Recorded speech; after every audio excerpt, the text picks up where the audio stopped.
مخيمات تندوف تعيش على صفيح ساخن، وصحراويون الوحدويون الداعمين للمقترح المغربي والمحتجزين هناك ينقلبون وينشقون عن التنظيم، وقيادة البوليساريو تقوم بعمليات خطف وتصفية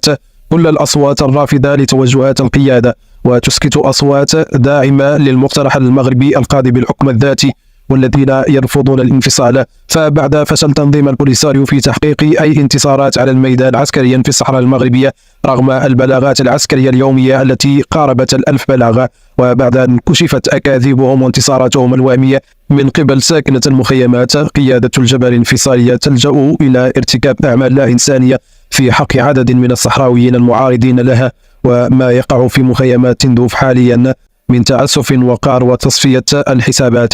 لا يجب أن يسكت عنه، والحال كما هو عليه يتكرر نفس السيناريو، سيناريو الاغتيالات وتصفية الأصوات المعارضة في كل مرة دون أي تدخل أممي، ما يجعل النظام العسكري الجزائري الذي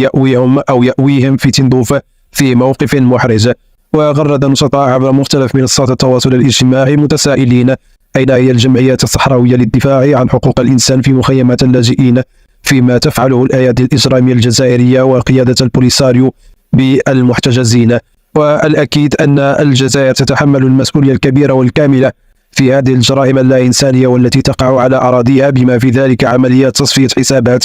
تنال أو تطال كل من يناضل ويطالب بحقوقه بالعودة إلى وطنه الأم المغرب. وكل صوت صحراوي حر يرفض الانفصال عن بلده المغرب. وقريبا ستشاهدون حراكا كثيفا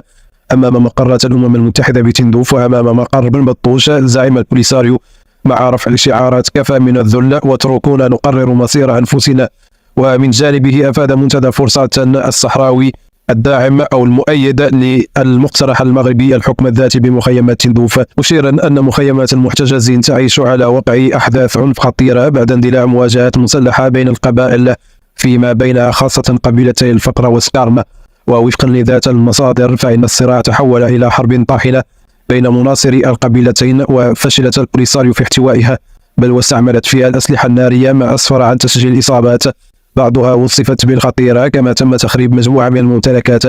وإضرام النار بالخيام. ويضيف فرصات أن جميع محاولات وقف إطلاق أو وقف الصراع باءت بالفشل، مشيرا إلى أن الخطة التي لجأت إليها البوليساريو تتمثل أساسا في محاولة فاشلة لاتهام المغرب بخلق هذا النزاع داخل المخيمات للهروب من الضعف الكبير لجبهة البوليساريو، خاصة وأن الناس أو الساكنة في صدمة من عدم قدرة القيادة على احتواء هذا الصراع بين قبيلتين داخل